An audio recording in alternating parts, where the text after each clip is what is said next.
I remember the first youth group that I ever taught, and I went into the group thinking I need to teach these like the 12-year-olds that they are, and I think that was the biggest mistake I ever made.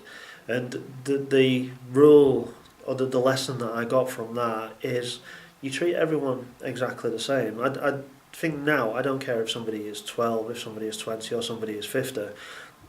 They all need to work in exactly the same manner. So when I work in a school now, I'll treat them if they're adults. You know, it's difficult in schools sometimes because I understand the role that teachers have and I understand the role that schools have, that they almost need to have the young people work to a set of rules which is acceptable within the school. But I think community radio gives you the opportunity to kind of break those rules and to experiment and to be creative. And I think that's the sort of environment I like to set up. You know, don't sit the kids behind tables and give them sheets of paper to write on.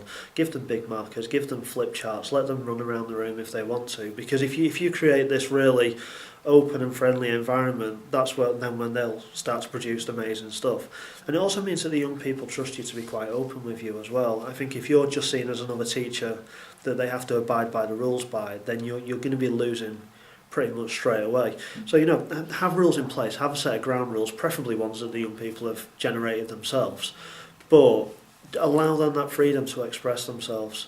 Going back to one of the sort of early school experiences I had, we were working in quite a strict religious school, and when we went in on the first day, they said they gave me a list of the subjects that you're not allowed to talk about. So you couldn't discuss abortion, you couldn't discuss different religions, and again, you know, I understand that, and you have to accept it because that's the rules of the schools.